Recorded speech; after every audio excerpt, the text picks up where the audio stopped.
presented to you by Hear, See, Feel Productions.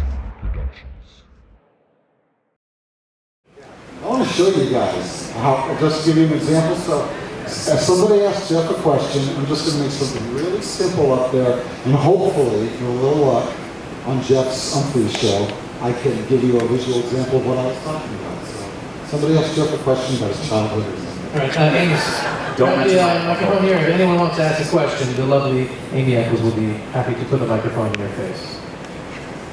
Who picks the person? I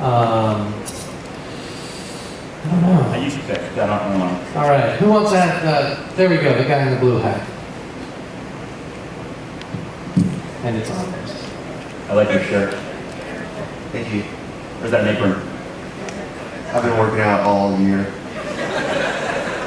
So I'm a big fan of both of your bands, but I was just curious if you could give us a specific example of when the band is playing the crowd, and then the crowd gives the energy back, and then the lights are doing something. I just think it's interesting that both of your bands, we aren't always looking exactly at Trey or Brendan or whoever is singing. Sometimes we can't even see the bands, and just some inspiration. Like, give us a specific example of when you kind of got that. And then just a comment. I saw a UFO land at Big Cypress, and I was wondering if Chris could confirm or deny that.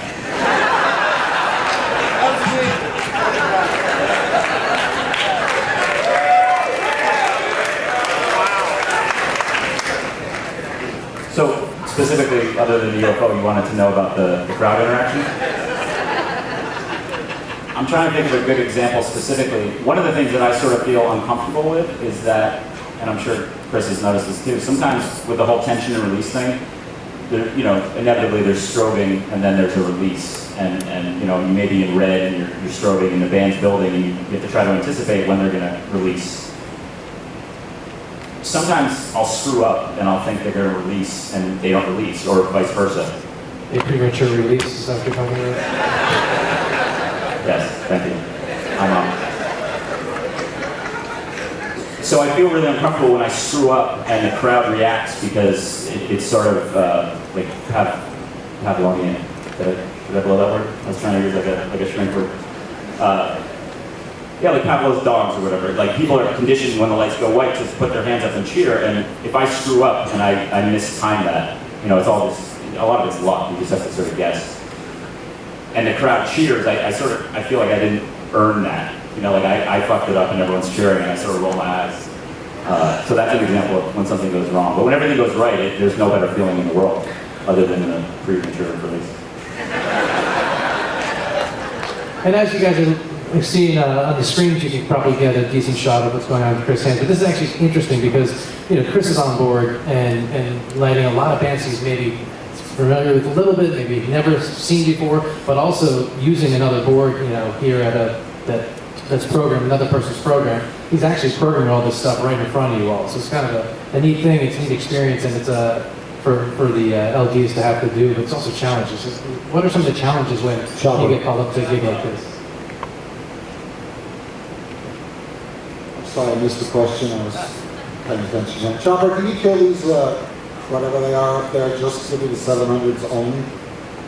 Just the experience. Like you're using a board now that's another person's program, and to be able to not just using that, but using someone else's program, but also working with all these different bands that maybe you've never heard of.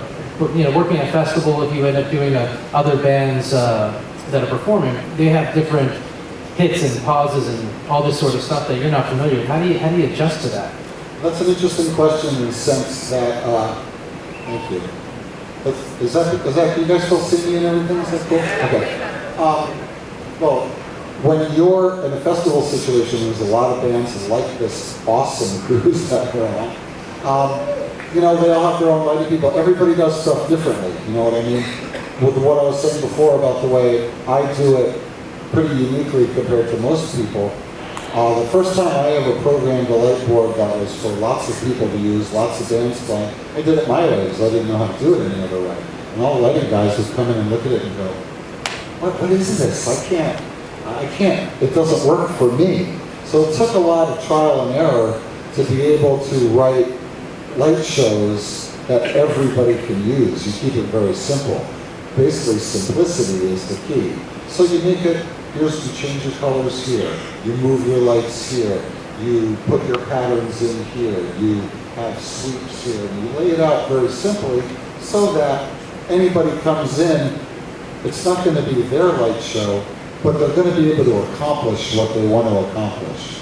When you walk into a festival situation like this, like let's say, for example, if Fish was playing on the pool deck, I would never be able to do Fish's light show like you're used to seeing on the pool deck, because I'd be walking into somebody else's, what we call a punt page. You're walking up to somebody else's punt page and having to make it work without any programs. When you walk in, you play, you leave, the next band walks in, plays, leaves. You know, obviously, I think it goes unspoken that programming Fish is thousands and thousands and thousands of hours. So you just walk in, you need something simple where you can still enhance the music the way you want to. It's not going to be what you're used to, but you can accomplish your goal.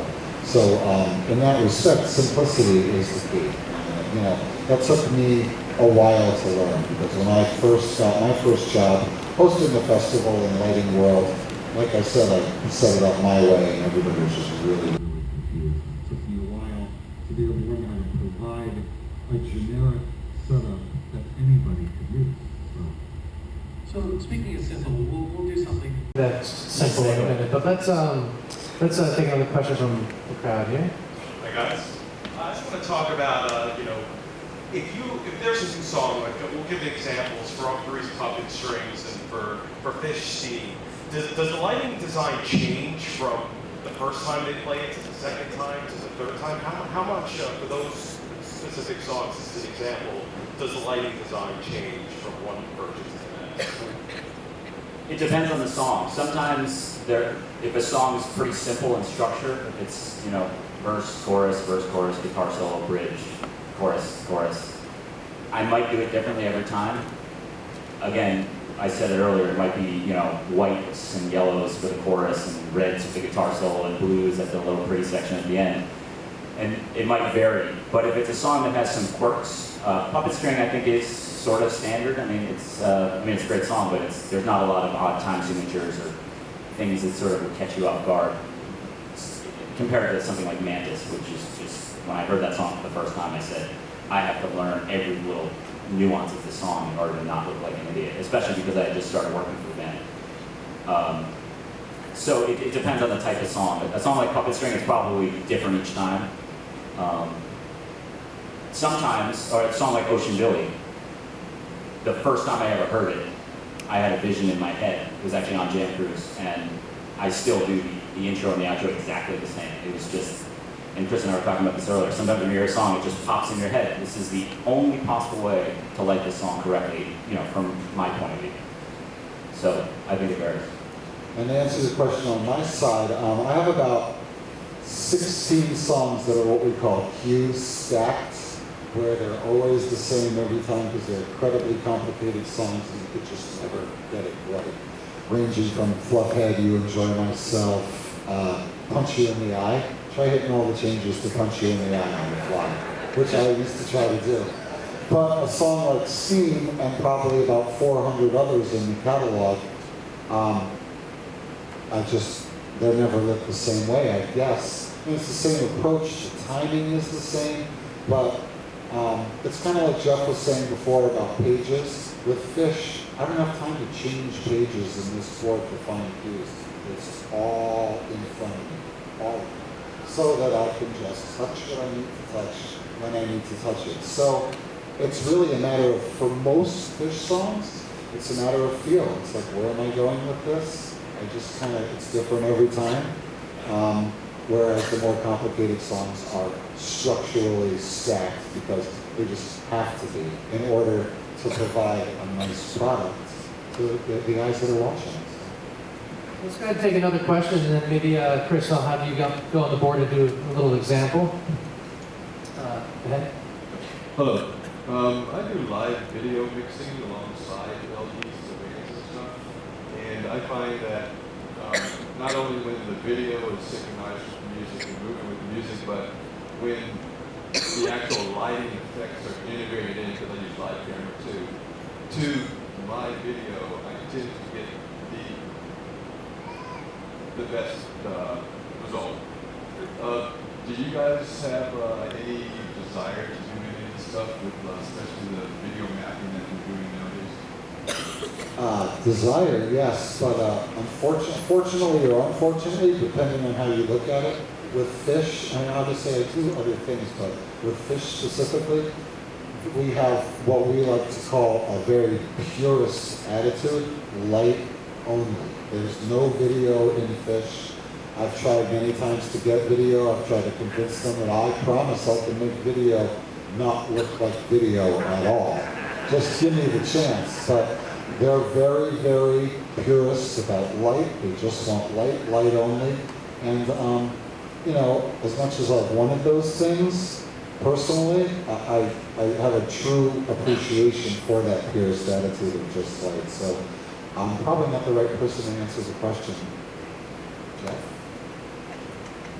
I have a video background, so I feel like if I were to try to incorporate video into my light show, it would just absolutely drive me insane, because I do some video work now and I'll stay up for 12 hours editing, and a lot of the times I'll think to myself that because of the way my brain works and my perfectionism, that the good thing about doing lighting is that you only get one shot out of it. It's live in the moment, and if you screw up and then you move on because you have to. But with video editing, I'll sit there and I'll edit the same 1 second clip for 6 hours until I get it absolutely perfect. And so I feel like if I were to try to incorporate that into my light show, it would take so much planning and so much programming time.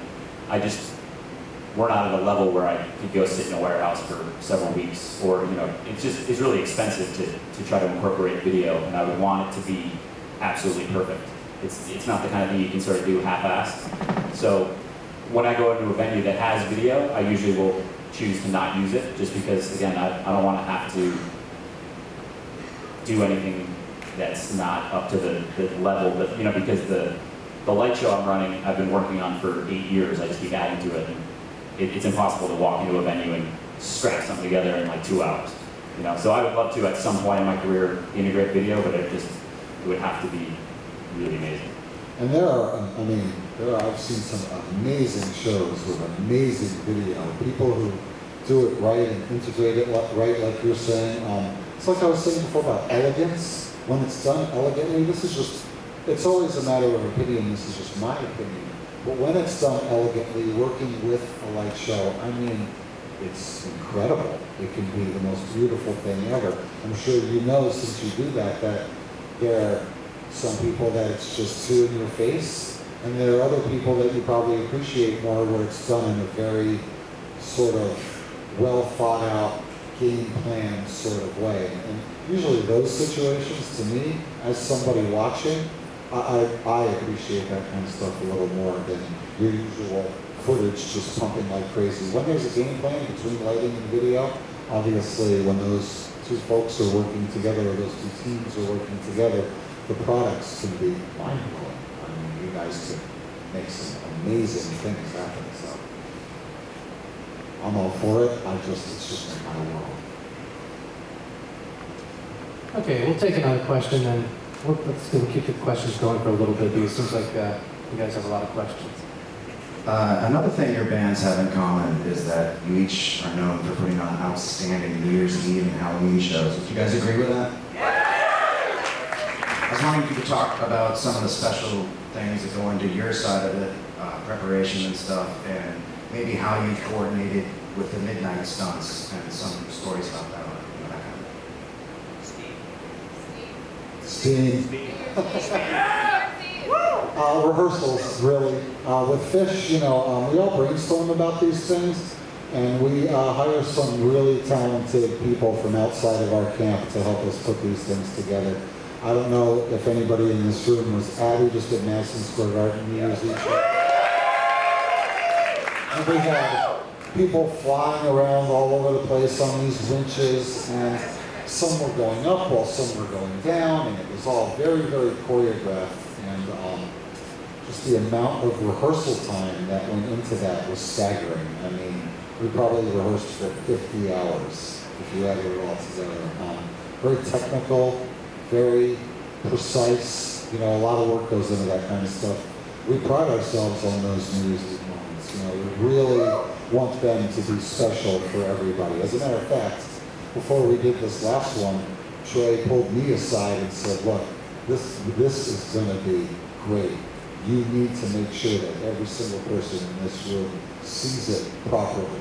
Basically putting pressure on me to light it correctly and bright and all that stuff. So, you know, it's really important to those guys, these moments, these Halloweens, these New Year's. So we, you know, we just try to do the very best that we can to present what the vision is. You know, at those moments, we just try to give it to you the best that we can and really make it as special as we possibly can. We want, you know, every New Year's, every Halloween, every special festival that we do, we want everybody to walk away at the end going, wow, that was something I will remember for the rest of my life. That's our goal.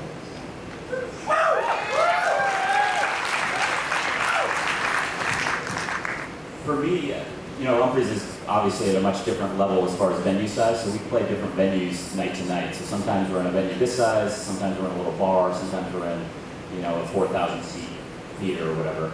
So Chris is basically using the same size rate, you know, if they're in amphitheaters or in arenas night to night. But for me, when we do, you know, there's a few shows a year where we get to really, you know, increase our budget because it's a big show, Halloween, summer camp, New Year's. And so it's a luxury for me to be able to sort of double the size of our light rate.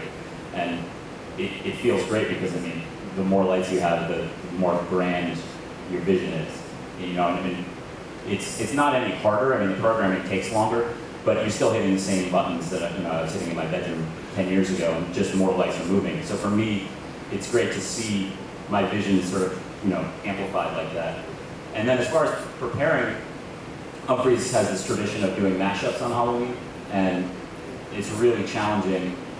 I'm sure it's challenging for them, but as far as what I do, it's really challenging because these aren't cover songs that we grew up hearing. They're, you know, unique compositions where, for those of you that don't know, you know, a mashup, what a DJ does, the band performs them live, and there might be, you know, a verse from one song and then a chorus from a different song, and they're jumping all over the place. So you have to sort of memorize it. You can't rely on, oh, I've heard this song my whole life, and it's sort of in my, you know, my brain somewhere floating around.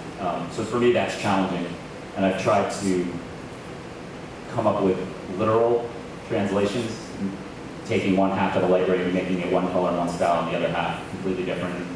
I don't know if anyone ever notices that kind of thing, but I try to interpret it literally to say, okay, half the band is playing this song while the other half of the band is playing this song, so I'm going to light half the stage one way and half the stage another way. That's always fun. Hi there. Thank you, Amy, and thank you, Seth, for putting on an intriguing workshop here. I'm Captain's host real quick, and I'm the Director of Operations, but also in charge of fun for Jam Cruise, and that's why we're here. And I thank you guys for being here, and I'm also, you know, deal a lot with visuals, and so I want to openly pose the thing. Have you seen these light guns that have projectors in them? You know, kind of an integrated machine. And my other thing is, what could you guys do to help take Jam Cruise lighting and visuals to another level? Oh, well, okay. First, to answer the first question, yes, I've seen the fixtures that are projectors and lights, and they're really cool, and they've come a long way. They're not quite there yet for my expectations, but when they are, it's an amazing concept. You can do amazing things. It's basically moving video. You know, it's a moving light with video that you can throw your content in and put anywhere you want. And amazingly enough, you don't have to shoot video at a screen so people can see it. If I took a moving light that played video and pointed it right at your face and put a bunch of smoke in there, what you would see, you wouldn't see the video, but the kind of beam that comes out and the kind of It's a very stuttery, stroby. I mean, it's really cool looking. So, you know, I personally, you know, if the day ever comes that I can get a bunch of those, I don't know if I would use them as video, but I would use the video as an effect, as an aerial effect, to get some really crazy looking image doing that kind of stuff. I feel like you used to Trippy, you know? So. You used to do something years ago, an old picture that you don't use anymore. I don't remember what it was, but I always thought it looked like video. I think you did it in the Jam and Free, where you had some go-go's sort of stuttering, and it looked like the flicker of a film projector. Remember what I'm talking about? It was when they go to like the flat 7 in Free. Flat 7. The flat 7. Okay, I think I know. What was the other question? Oh, how we can make Jam Cruise visuals better? I mean, it's Just all... get us involved early. The more we get us involved early, the pre-planning stages, what lights to use, where they should go, just, you know, I always feel that way. Any festival that I do, any event that I do, the earlier I'm involved, the earlier Jeff could be involved, you know, at least our ideas of how to ramp things up would go into play. I'm not saying that. I think what they're good asking for ideas, is to- but we try our best to like make, you know what I mean, we do the best we could to make it better. I'm not saying it would be better, but we certainly try real hard. So I think we got special guests for the site inspection this year. Okay, we're going to take one more question, and actually what we're going to do is we're going to go ahead and pick one or two of you all up here and actually give you a little bit of a lesson so you can actually learn up here on stage and on the board. And then we're going to end, so you all know, with a nice demonstration of how it all comes together. So, Amy, we got another question out there? And one last thing before this last question. I'm here. Anybody wants to talk, hang out, chat lights, we're on a boat, we're all stuck together. I would be more than happy to hang out with everybody, talk about whatever you want, answer all your questions. You want to come home on the pool deck and you want to play with the whiteboard up there? Great. If the timing's right, I'm all about it. So, please do. All right. Me as well, by the way. As long as it's not during our set, any other time. You guys love it, that's right there. Oh, yeah, that's it. Well, I just should probably say for all LDs that are in this room that Chris, thank you. You have pretty much inspired me to be a lighting designer as well, and you're definitely somebody that I don't think if someone with the vision at your time, this music, I definitely wouldn't have been a lighting guy. I said that. My one question is for both of you guys. I've had some pretty epic emotional experiences with both bands on the same level, and I guess I want to know from both of you, what was that most emotional moment through your career for you guys? It's hard to pinpoint. A lot of times with me, it happens in the more dramatic songs, Divisions, Haji, Glory. You know what? It was for Humphreys. It was probably the first time that the choir joined the band for Glory on New Year's Eve at the Auditorium Theater. I think it was '08. That was one of the single greatest moments of my life, both as a fan and just in any category. And I didn't feel like I was working. I didn't even feel like I was attached to it. I felt like I was. I mean, in some ways, I think I enjoyed it more because I was working. And people always use the analogy of, you know, heavenness, and it was a religious experience, but it literally was a religious experience. It was a gospel choir singing. And I was so new to Humphreys, I didn't know that their song was Glory. I thought it was the instrumental breakdown in the middle of Amazing Grace. I didn't know that was our song. And I think that innocence sort of led to it because I was interpreting it sort of for the first time. I don't even think I had lit that song yet.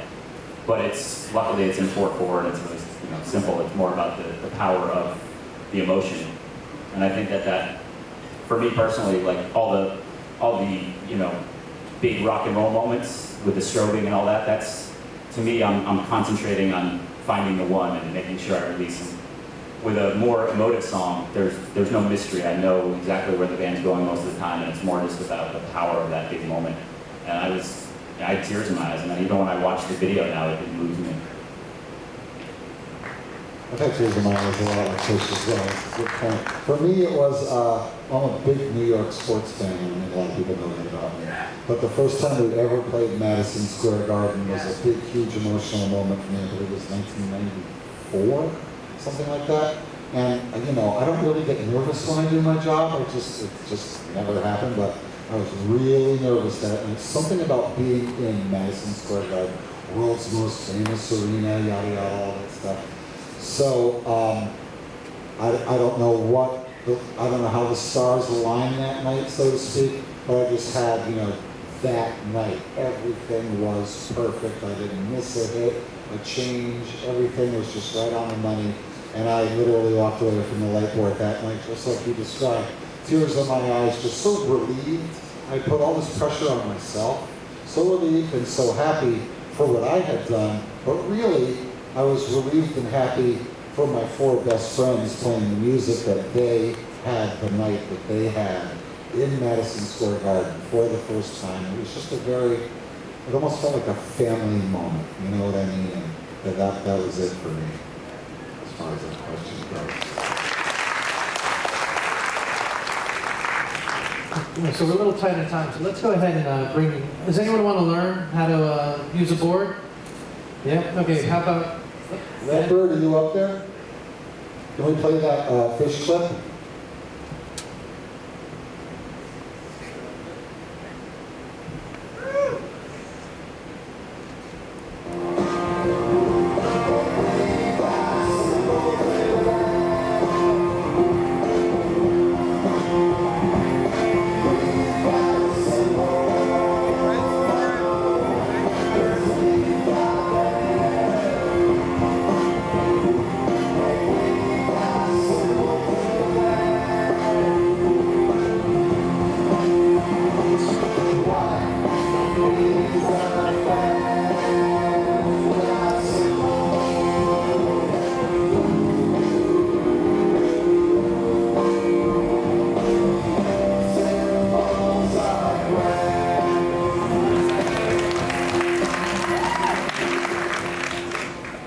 Here's your 5 seconds.